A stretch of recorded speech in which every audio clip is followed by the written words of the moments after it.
வணக்கம். Well baby checkup, அதாவது குழந்தைக்கு எந்த தொந்தரவும் இல்லைனாலும் டாக்டரை வந்து அப்பப்போ பார்க்குற செக்அப் பேர் வெல் பேபி செக்அப். இது பொதுவாக 6 மாதத்துக்குள்ள மாதமும் 6 மாதத்துக்கு அப்புறம் ஒரு 2 மாதத்துக்கு ஒரு தடையாச்சும் பண்ணுறது நல்லது. இதோட இம்பார்ட்டன்ஸ் பற்றி இந்த வீடியோவில் பார்க்கலாம் வாங்க. ஒரு குழந்தை ப்ரீ டைமாக பிறக்கிறாங்க, அதனால என்ஐசியூவில் 1 மாதம் இருந்திருக்காங்க. என்ஐசியூவில் ட்ரீட்மெண்ட்டோட சேர்த்து தாய்ப்பால் மட்டும், அதாவது எக்ஸ்பிரஸ் மில்க் அம்மா கிட்டேருந்து எடுத்து கப்லையோ பாலாடையிலையோ ஸ்பூன்லையோ ஊட்டியிருக்காங்க. அதுக்கப்புறம் டிஸ்சார்ஜ் ஆகி வீட்டுக்கு போயிருக்காங்க. வீட்டுக்கு போயும் பொதுவாக குழந்தை என்ஐசியூலேருந்து டிஸ்சார்ஜ் ஆனாலே குழந்தை அம்மா கிட்ட நேராக பால் குடிக்கிற அளவுக்கு வளர்ந்துருக்கும். அந்த நேரத்தில் நம்ம நேராக தான் பால் கொடுக்கணும். சம்டைம் அவங்க என்ஐசியூலேயே அப்படி தான் கொடுத்தாங்கன்னு எடுத்து கொடுப்பாங்க. இந்த குழந்தைக்கும் அந்த மாதிரி தான் கொடுத்துருக்காங்க போல. 1.5 மாதம் ஊசி வெயிட் கம்மியாக இருக்குன்னு நம்மக்கிட்ட வந்து போட்டுக்கிட்டாங்க.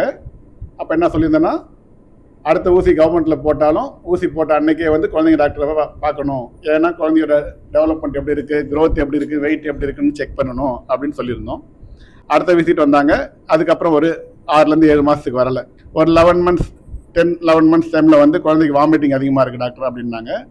டீட்டெயிலாக கேட்கும் போது கொஞ்சம் பாட்டில் பால் தராங்கன்னு தெரிஞ்சிச்சு. சரி, என்ன பண்ணணும், பாலோட அளவை குறைச்சிட்டு சாலிட் ஃபுட்டோட அளவை அதிகப்படுத்துங்க, மேஷ் பண்ணி தராதிங்க, அரைச்சி தராதிங்க, செமி சாலடாக குடிக்க ஆரம்பிங்கன்னு 11 மந்த்ஸ்க்கான அட்வைஸ் கொடுத்து அனுப்பிட்டோம். அதுக்கு தேவையான மெடிசன் ஒரு 3 to 4 days கொடுத்து அனுப்பியாச்சு.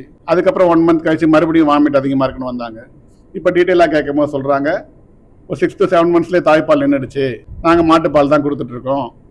பக்கத்து வீட்டு குழந்தை இதே மாதிரி இந்த குழந்தை கூட பிறந்த குழந்தைக்கு 3 மாதத்துலேயே ஆரம்பிச்சிட்டாங்க, அதனால் எந்த பிரச்சனையும் இல்லை அப்படின்னு சொன்னாங்க. எல்லா குழந்தைக்கும் பிரச்சனை வரணும்னு இல்லைங்க, வரக்கூடாதுன்னு தான் நாங்கள் ப்ரிகாஷனாக 1 வயசு வரைக்கும் குழந்தையோட கிட்னி, லிவர் அண்டு கட் இது 3 நல்லா டெவலப் ஆனதுக்கப்புறம் தான் மாட்டுப்பாலை கொடுக்கணும். அது வரைக்கும் தாய்ப்பால் தான் கொடுக்கணும். இல்லை ஒருவேளை தாய்ப்பால் ஏதாச்சும் ஒரு காரணத்தால் தடைப்பட்டு போயிருந்தால் பவுடர் பால் கொடுக்கலாம். ஆனால் முடிஞ்ச அளவுக்கு தாய்ப்பால் மட்டும்தான் கொடுக்கணும். அந்த பவுடர் பாலை கொடுத்தாலும் ப்ராப்பர் டைல்யூஷன் இன்ஸ்ட்ரக்ஷன் எந்த அளவுக்கு கொடுத்தாங்க, ஒரு ஸ்கூப், அவங்க கொடுத்த ஸ்கூப்போட அளவு எந்த அளவுக்கு தண்ணியில் கலக்கணும்னு சொல்லியிருக்காங்களோ அந்த அளவு தான் கலக்கணும். ஓவர் டைல்யூட் பண்ணாலும் தப்பு, அண்டர் டைல்யூட் பண்ணாலும் தப்பு. ஓவர் டைல்யூட் பண்ணால் கான்சன்ட்ரேஷன் அதிகமாகி குழந்தையால் செரிக்க முடியாது. அண்டர் டைல்யூட் பண்ணால் நியூட்ரிஷன் பேலன்ஸ் கிடைக்காது. இது எல்லாத்தையும் அவாய்ட் பண்ணுறதுக்கு தான் தாய்ப்பால் மட்டும் கொடுங்கன்னு சொல்கிறோம்.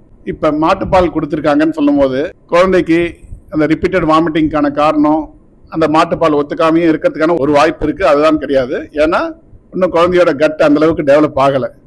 இந்த குழந்தை ஆல்ரெடி ப்ரீ டைம் சைல்டு. இந்த குழந்தைங்க கரெக்டாக நம்ம சொன்ன மாதிரி ஒவ்வொரு வேக்சின் விசிட்டுக்கும் செக்கப்புக்கு வந்து அப்புறம் 6 மந்த்ஸ்க்கு அப்புறம் கவர்மெண்ட்டில் வேக்சின் போட்டிருந்தாலும் வேக்சின் போட்ட அன்றைக்கி டாக்டர்கிட்ட வந்து செக்கப் வந்திருந்தாங்கன்னா அந்த க்ரோத் அண்ட் டெவலப்மெண்ட் எந்த இடத்துல தாய்ப்பால் நின்றுச்சு அதை கண்டுபிடிச்சி உடனே நம்ம கரெக்ட் பண்ணி மதரை கவுன்சிலிங் பண்ணி தாய்ப்பாலை கன்டினியூ பண்ணியிருக்கலாம்.